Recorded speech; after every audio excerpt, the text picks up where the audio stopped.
के जिन power plant पर खतरा मंडरा रहा है उनमें सबसे पहला है तेहरान के दामोवन प्लांट। इस पर खतरा ज्यादा नजर आ रहा है, जो तेहरान की पावर सप्लाई का 43% तक जरूरत को पूरा करता है, 43%। इसके बाद शाहिद सलीमी प्लांट जो उत्तरी ईरान में है, फिर शाहिद रिजाई प्लांट जो कंजुन में है, ये उत्तरी ईरान का बड़ा प्लांट है। इसके बाद करुण 3 डैम जो कुजिस्तान में है, फिर किरमान प्लांट जो दक्षिण पूर्वी ईरान का पावर हब है, फिर रमीन पावर प्लांट जो खुजिस्तान में है और ये दक्षिण पश्चिम इलाके का एक अहम प्लांट है।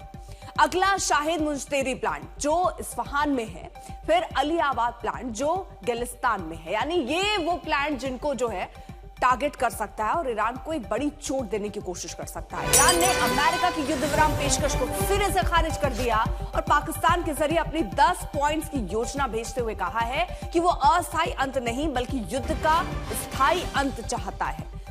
यानी अस्थायी कुछ भी नहीं, स्थायी अंत चाहता है। ईरान झुकने को तैयार नहीं। ईरान ये कह रहा है कि आपकी सारी शर्तें हम नहीं मान सकते, आपको भी हमारी शर्तें माननी होंगी। ईरान ने अमेरिका का सीजफायर प्रस्ताव ठुकरा दिया है, नकार दिया है, क्योंकि अमेरिका ये कह रहा है कि आप मानिए लेकिन मेरी शर्तों में मानिए, और ईरान कह रहा है कि हमारी भी शर्तें होनी चाहिए, एक तरफा नहीं होना चाहिए कि जो अमेरिका ने कहा वो मान लिया। हम अपने अस्तित्व की लड़ाई लड़ रहे हैं, ईरान का ये कहना है। ईरान ये कह रहा है युद्ध हमने शुरू किया नहीं तो युद्ध खत्म हम नहीं करेंगे। ईरान की स्ट्रैटेजी ही यही है कि अगर लंबा चला तो वो अमेरिका को नुकसान पहुंचा सकता है, और ईरान यही चाहता है कि युद्ध किसी भी कीमत पर थोड़ा लंबा खिंचे।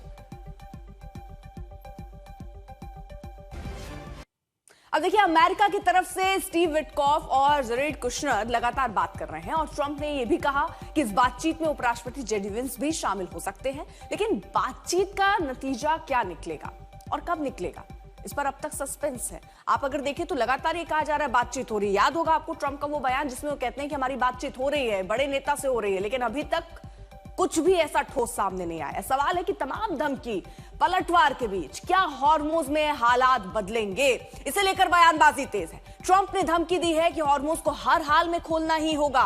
पाकिस्तान ने भी युद्ध विराम का जो प्रस्ताव दिया उसमें से एक शर्त हॉर्मुज से जुड़ा था, लेकिन ईरान को अस्थायी युद्ध विराम की सूरत में हॉर्मुज खोलने की तैयारी नहीं दिखती है।